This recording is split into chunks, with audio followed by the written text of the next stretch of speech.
So, this all happened when I was about 15 or 16. It was in 2005 or 2006, I think, way before the era of smartphones. My best friend at the time, we'll call her Mona, and I were proper emo kids, and we used to love finding cool locations to take photos, so I never went anywhere without my camera, and I used to keep it in my bag at all times. This will be important later. My parents' garden was pretty big for a suburban house, so when you were sitting on the patio, you'd have a lawn on one side and like a jungly area on the other with walkways through it. I had a really strong intuition when I was younger, and I remember one night, I had Mona sleeping over at my house. My dad was away in a different city for work, and my mom also had one of her friends over that night. We'll call her Sarah. I just remember being overcome with a really bad feeling. I just had a sense that something wasn't right, and Mona said she felt it too. We went to tell my mom and her friend, who were sitting outside on the patio. I even told Sarah to please not go home that night, because I was worried something would happen to her on the way home. I asked my mom and Sarah if they could please not stay outside for too long. They didn't seem too concerned, but they agreed anyway, and eventually came inside.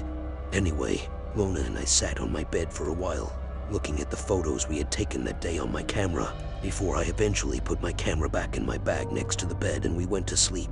We were suddenly woken at 4 or 5 a.m. by my mom rushing into my room to check if we were okay, and we immediately knew something was wrong. She told us that someone had broken into the house, and we all started looking around to see if they had taken anything.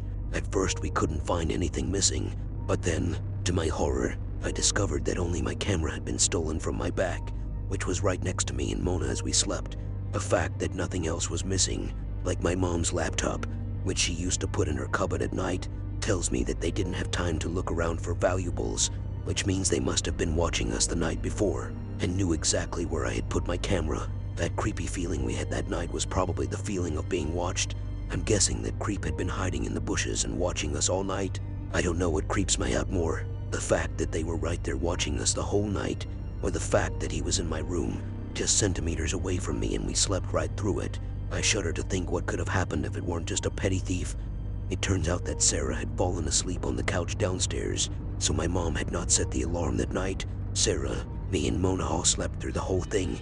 Lucky for us, my mom is a really light sleeper, and she caught the guy and shouted him right out of the house.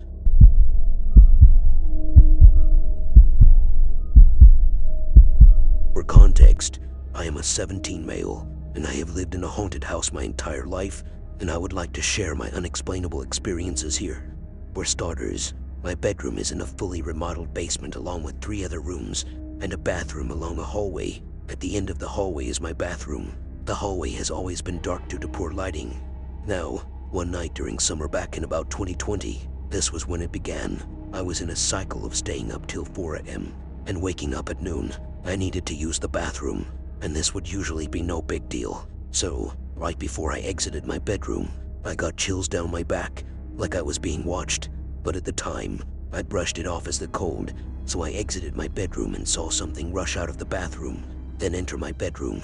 So I promptly left without hesitation and dismissed it as I was tired, so I just went to bed. Same things like this have happened every night, to the point that now I feel as if I'm getting followed.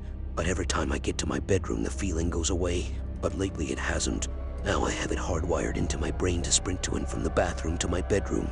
Well, one night, after running to the bathroom to use it, just before I closed the door, I saw something white in the door frame through the mirror. I'm going to be honest, I don't think that I ever closed a door that fast. Now, I am a pretty bulky guy. I'm 6 feet and go to gym regularly. But what am I supposed to do? Punch a ghost? The only escape from that feeling used to be either leaving the house or hanging out upstairs with my family. That's just the hallway. Let's talk about reflections. I enter my bedroom and look at my window and notice small things about my reflection. It feels delayed and different. Or, when I look at the mirror to get ready for work or school, it seems delayed too. But by far, the scariest thing ever was during a summer night. At about 8 p.m., I was making my bed, and I looked down to pick something up. And when I looked at my window, my reflection looked up about a second after me. Footsteps and knocking on my door are something I'm used to. It's gotten to the point where I don't answer it anymore. I just say nobody's home to calm myself. This was until last night, when I got such an eerie feeling that something was going to happen, something bad. So now I refuse to use the bathroom at home. For context, I've never angered any of whatever the hell's in my house. I don't play with Ouija boards, and we live in a modern house, which is why I think that I'm crazy or super paranoid.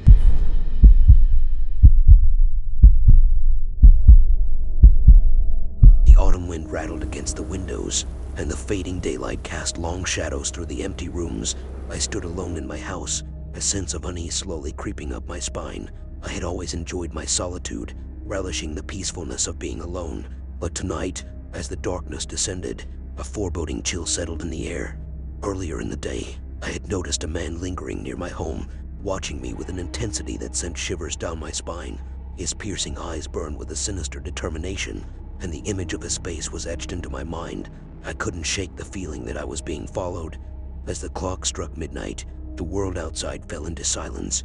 The only sounds that reached my ears were the occasional creaks and groans of the old house. I tried to convince myself that my fear was irrational, a figment of an overactive imagination, but deep down, I knew something was terribly wrong. I sat in my living room, my fingers clutching a warm cup of tea. The television flickered, casting eerie shadows across the room. The glow offered me a false sense of security, a feeble attempt to ward off the encroaching darkness. Suddenly, a noise broke the silence, a faint scratching sound coming from the back door. My heart skipped a beat, and a bead of sweat formed on my forehead. I forced myself to my feet and tiptoed toward the source of the disturbance, praying that it was nothing more than the wind. But as I peered through the peephole, my blood turned to ice. The man from earlier, the man with the haunting eyes, stood outside. His gaze bore into me, his mouth curled into a malicious smile. Panic gripped me, and I stumbled backward, the full weight of the situation crashing down upon me. I retreated to the sanctuary of my bedroom, my mind racing with fear and uncertainty. With trembling hands, I reached for my phone, but to my horror, I discovered the battery was drained. I was cut off from the outside world, trapped in a nightmare of my own making. Hours passed, and the sounds of the house seemed to amplify in the stillness of the night. Every creak, every rustle sent my heart pounding. I had to find a way out. I searched for any means of defense, my hands closing around a heavy flashlight. Armed with this feeble weapon, I braced myself for what lay ahead. As I cautiously ventured out of my room, I noticed a series of footprints in the dust on the hallway floor. They were fresh, leading toward the stairs. The intruder was inside my house, moving silently through the darkness, hunting me down like prey. Adrenaline surged through my veins as I descended the stairs, my grip on the flashlight tightening with each step. The air grew colder, and a sense of impending doom enveloped me. I was no longer in control of my fate. I was at the mercy of the unknown. Suddenly, a shadow flitted across the wall, a fleeting glimpse of the man's presence. I whipped around, swinging the flashlight wildly, but he had vanished. Panic consumed me, and my breath came in ragged gasps. I couldn't escape the feeling that his eyes were still fixed on me, watching my every move. The sound of footsteps echoed through the hallway, growing louder with each passing moment. I raced toward the front door, my hands fumbling with the locks. As I struggled to my feet, my eyes met the face of the man, inches away from mine. Hatred and madness danced in his eyes, and I realized that my life hung by a thread. With a surge of desperation, I mustered all my strength and fought back. Blows were exchanged, a taste of blood mingling with the stale air. The room became a chaotic battleground, the sound of our struggle reverberating through the empty house. I fought with the ferocity of a wounded animal, refusing to become another victim in this macabre game. In a final act of defiance, I delivered a crushing blow to the man's face, sending him sprawling to the floor. For a moment, victory seemed within reach, but it was short-lived. With a swift motion, he lunged at me, a glint of steel in his hand. In the depths of despair, a sudden surge of strength coursed through my veins. I dodged his attack, narrowly escaping the blade that slashed through the air. An opportunity presented itself, and I struck back with a force I didn't know I possessed. With a resounding thud, the man fell to the ground, motionless. I stood there, panting, covered in bruises and cuts, but alive. The nightmare was over, or so I hoped. The police arrived soon after, and as the first rays of dawn illuminated the scene, I watched the sun wash away the darkness that had consumed my home. The man was taken away, his reign of terror ended. But as I reflect upon that night, I know that the scars he left behind will forever linger in the recesses of my mind. I am forever changed,